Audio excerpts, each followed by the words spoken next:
Bad business. There's a lot of synonyms for bad business, but the one I'm gonna choose is unethical behavior. Now, the man of the hour, Terence Bud Crawford. Let me start by saying, I don't believe Bud is a liar. I do believe what Bud says he means. I do believe Terence Crawford stands 10 toes down on whatever it is he says. And I do believe that Terence Bud Crawford, if he truly believes something, he believes wholeheartedly in it. And that there is what I'm gonna talk about. That there is the double-edged sword that what some say leads Terence Bud Crawford to conducting bad business. Now let's go back to the beginning, where this idea of Terence Bud Crawford is a man that conduct bad business. Let's go back to Top Rank, who at the time he was signed, I do believe in 2011. And when his contract was up, everybody and their grandmother just knew or suggested that he should have signed with Al Heyman and PBC. But here's the thing about Bud. Bud showed loyalty to Top Rank. Top Rank paid him hefty guarantees. And Terence Crawford even admitted it was a no-brainer for him and his team to resign despite all the pressure, despite all the criticism, despite people's opinion of him conducting bad business by doing so. Now you would say,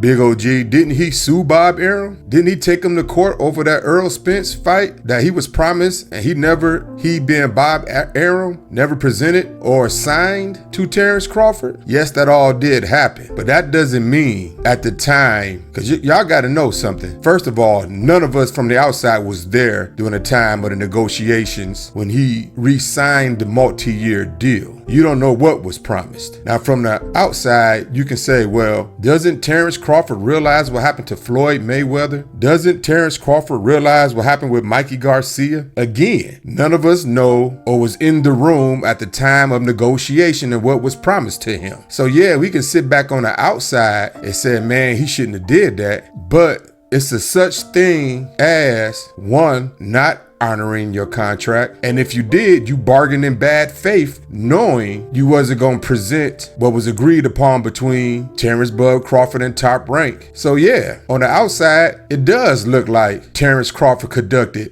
bad business. But do you really know that for sure? And I know what y'all going to say. You guys going to tell me, yes, we do know that for sure, because Terence Bud Crawford said that Bob Arum failed to promote him, that Bob Arum is a racist and does not promote black fighters like he do other cultures. So Terence Bud Crawford knew something. Yes, that is true. But can any of y'all tell me or pinpoint at the time that those thoughts and those feelings and Terence Bud Crawford perception received that about Bob Arum? None of y'all know. It's called evolving. It's called learning. It's called analyzing things you go through in life and sit back and give them thought. And you know what? Sometimes what you just see in the dark, a light bulb actually goes off and you could be like, you know what? No, that ain't right. And then you get to sit back and think of why things are not right. So I don't believe, me personally, that if Terence Bud Crawford knew that he was going to fail to promote him, that he was going to fail to deliver on the Earl Spence fight, that he actually truly believed at the time of negotiations that he felt Bob Arum was a racist,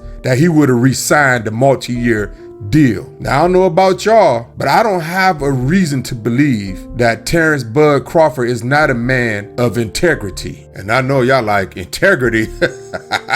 Get the F out of here. This the same guy, Terence Bud Crawford, that left the negotiations to have a one-off with BLK Prime with somebody we never heard of, and PBC didn't have a clue that this was about to happen until it happened. That PBC thought that it was just primarily and only Earl Spence Jr. and Terence Bud Crawford in negotiations at that time. Now I'm gonna keep it 100. That move there on the outside, I would grant it, that did look like unethical behavior to do so. But let's dig into that. I'm going to tell y'all something nobody talks about. See, we all know the negotiations between Earl Spence and Terence Bud Crawford took quite some time, and that people get this perception that just because Terence Crawford has a list of demands, which is how you negotiate to begin with, that he was the holdup, as if Earl Spence didn't have the same, and just that Terence Bud Crawford should take whatever scraps that are on the table, because Earl Spence at the time was doing 300 100,000 pay-per-view buys and Terence Bud Crawford wasn't, that he should just eat it, because that's how the money goes. But let me tell you something straight up as a man. And I understand business. I understand how it goes. In the world of business, you only go as far as how many people actually likes you. So I get that you need more friends than enemies to be successful in the world of business. I truly do. But as a man, I'm going to tell you something. This is what nobody talks about. During the negotiations, Al Heyman and Terence Bud Crawford was at an impasse where nothing was going to get settled at that time. And Al Heyman told Bud Crawford that we will have to go ahead and make 8 figures without you. So what is Terence Bud Crawford supposed to do at that time? See, y'all sit here and try to say that he's a boxer. He knows nothing about negotiation. This is his first time being a free agent, that he messed things up with Al Heyman. Let me tell y'all something about people with money, and Bud got money. He is in the rich category, and he didn't become rich by being lucky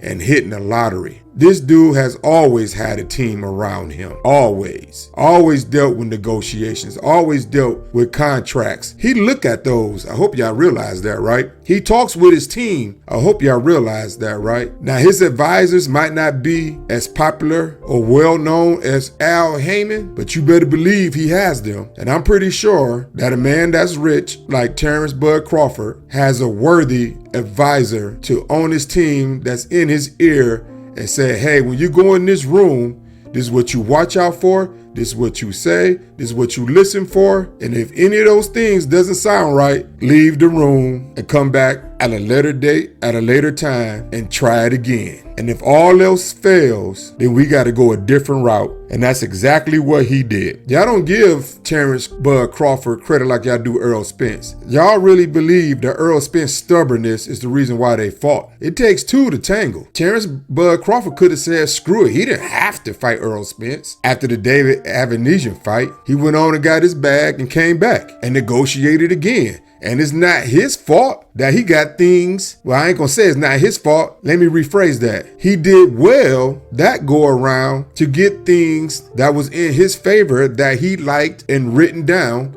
in that contract. See, nothing gets agreed upon unless both sides feel like they won. At the end of the day, that's how you negotiate. That's how deals get done. Both sides have to feel like they won. So give Terence Bud Crawford credit for that fight just as much as y'all giving Earl Spence Jr. I'm just keeping it 100 and real. I'm not blind to the BS. I actually think for myself and do some research and give thoughts. I'm not a cookie cutter content creator. So now that leads us to the Sebastian Fundora fight and the results of that and how it impact Terence Bud Crawford. So let's talk about that. Now, Terence Bud Crawford is the WBO Super Welterweight Champion. And by being the WBO Super Champion, if he moves up in a weight class, he becomes automatically the #1 challenger, or should I say the mandatory for that belt. Even though he's not a PBC fighter, he can lay claims to fight for that WBO championship. Now, the WBO came out and officially ordered Sebastian Fundora to defend his WBO championship against Terence Bud Crawford. The problem is, Sebastian Fundora is also the WBC champion. Sebastian Fundora can drop the WBO, leave it vacated, and still fight Earl Spence Jr., who climbed in the ring the night of Sebastian Fundora's victory and announced himself as the challenger up next to fight the big man. Then you got the Tim Tszyu angle. Tim Tszyu promoter Samson Lewinsky said they made a verbal agreement for a rematch. And yes, verbal agreements can be legally binding. They are hard to prove, but they can be legally binding. It's called an oral contract. And personally, how I feel, Tim Tszyu should get his rematch. I mean, he took the fight on 12 days notice. Got cracked upside the head, bleeding all over the place against an opposition like Sebastian Fundora, should automatically say run it back. But that still leaves Terence Bud Crawford on the outside. And some say that's because of his negotiation tactics with Al Heyman and the PBC. Some say the bad business that he conducted with Al Heyman and Earl Spence, leaving the PBC not to really want to deal with him. And that could be the case, but y'all gotta realize all that happened wasn't because Terence Bud Crawford conducted bad business and insulted Al Heyman. Y'all gotta look at the threat that Terence Crawford is to the PBC. He is not a signed fighter, and you can actually say that whoever PBC put in front of him, Terence Bud Crawford can beat him. So instead of y'all piling on and going with the narrative that Bud does bad business, try to do some research. Try to look at both sides. Stop being influenced by what's popular. Sometimes it's okay to go against the grain if the opposite side has the truth on it. These are my thoughts. Comment down below. Let me know what y'all think. Like, hate, subscribe, and I'm out.